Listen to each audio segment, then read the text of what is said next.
Et si je te disais que ton portefeuille d'investisseurs en bourse belge pourrait très bien ne plus jamais être le même? Oui, en Belgique, le paysage fiscal évolue énormément. Et malheureusement, pas toujours en notre faveur. Ce qui était autrefois un terrain de jeu plutôt stable pour les investisseurs belges d'un point de vue fiscal peut devenir un véritable champ de bataille.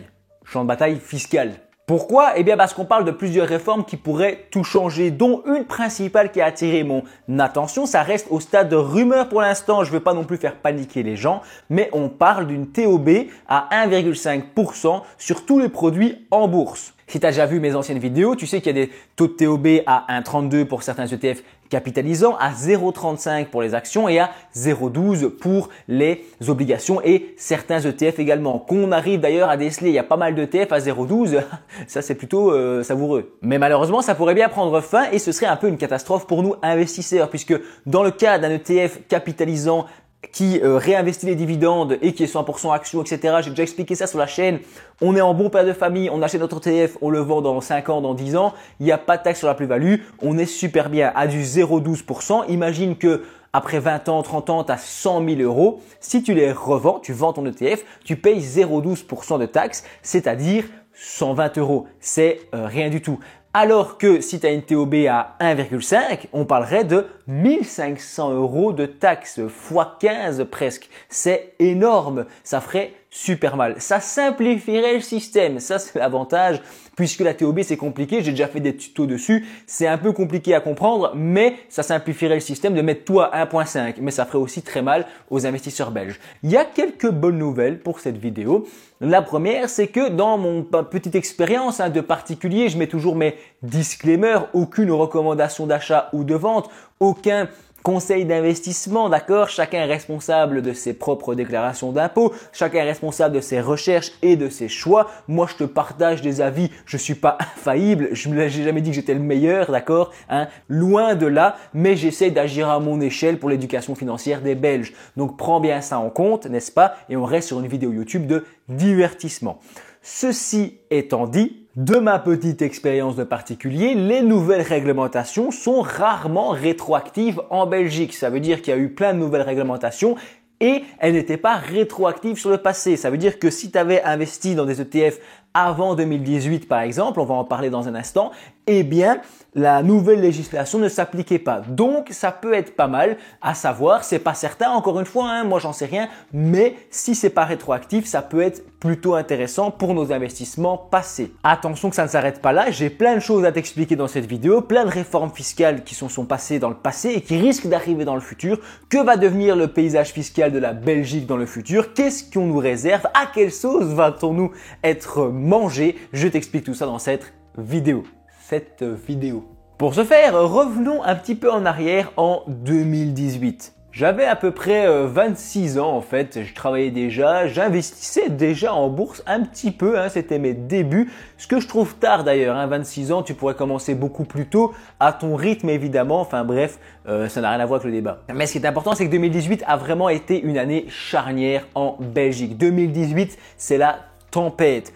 Tout se transforme, d'accord? Les réseaux sociaux, l'investissement en bourse devient un peu plus populaire, il y a plus d'investisseurs en bourse en Belgique, les gens commencent à s'intéresser à ça, donc il faut un peu modifier les choses. Et c'est pas pour le meilleur, tu vas le voir. Déjà, on instaure une taxe de 0,15% sur les comptes titres d'une valeur de plus d'1 million d'euros. C'était pas exactement ça, c'était 500 000. Ça a été modifié dans les années suivantes. Je te fais la version simplifiée. Aujourd'hui, en 2025, c'est 0,15% sur les comptes titres à plus de 1 million d'euros, ce qui peut faire très mal finalement. J'ai déjà fait une vidéo sur le sujet, je t'encourage à aller la voir. La taxe compte titre, ça s'appelle. Deuxièmement, je t'ai déjà expliqué 10 fois en vidéo si tu me suis qu'il y a 3 taux de TOB, taxe sur les opérations boursières. C'est la taxe spécifique à la Belgique qui est due sur chaque achat, chaque vente que tu fais en bourse. Chaque opération, taxe sur les opérations boursières, c'est plutôt bien fait. Et il y a 3 taux, 0,12 pour les obligations et certains ETF, 0,35 principalement pour les actions et certains ETF rarement, et enfin 1,32 principalement pour les ETF de capitalisation enregistrée en Belgique. J'ai fait une vidéo plus claire sur le sujet, ça prend 20 minutes, je ne peux pas tout réexpliquer ici, mais l'idée générale, c'est ça. Eh bien dans le passé, c'était pas comme ça. Dans le passé, pour les obligations, on n'était pas à 0,12, on était à 0,09. D'accord? Donc on a quand même pris pas mal. Ensuite pour les actions, on était à 0,27 et on est passé à 0,35 ensuite. Et enfin pour les ETF de capitalisation, on était à 1,32. Donc en fait ça n'a pas changé, mais c'était un taux qui était déjà plutôt élevé je trouve. Donc oui, en Belgique la TOB, il y a aussi la taxe Renders dont j'ai déjà parlé, il y a plusieurs cas spécifiques qui sont en Belgique et ce qui fait stresser les investisseurs débutants et moi aussi finalement, c'est que ces taxes ne sont pas gérées par les courtiers en ligne de Giro, Trade Republic, etc.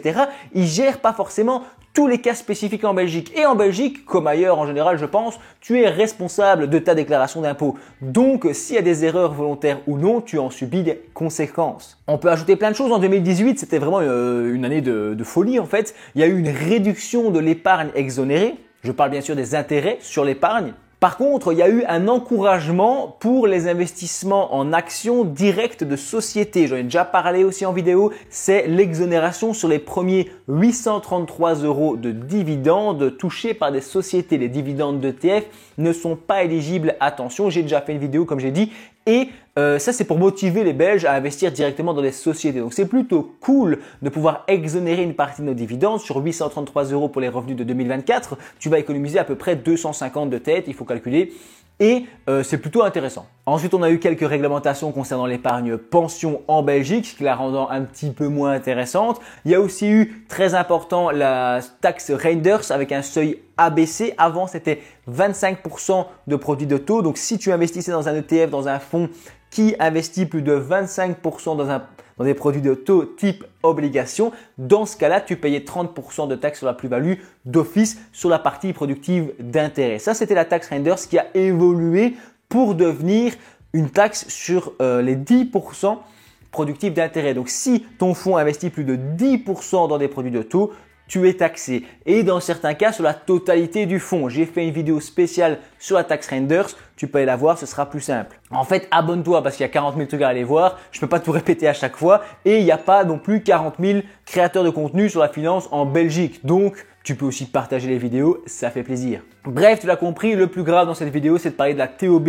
0,12, 0,35, 1,32, etc. qui pourrait en fait être fusionnée et être à 1,50 partout, 1,5 partout. Ça ferait extrêmement mal, d'accord, à notre portefeuille d'investissement. Ça pourrait ne pas être rétroactif et les courtiers étrangers pourraient par contre plus facilement s'occuper de la TOB pour nous. Ça simplifierait énormément le système fiscal belge puisque pour l'instant c'est un peu le fouillis, c'est compliqué de s'y retrouver, je suis d'accord. Et l'État aurait plus de recettes fiscales, mais ce sont bien les seuls points positifs.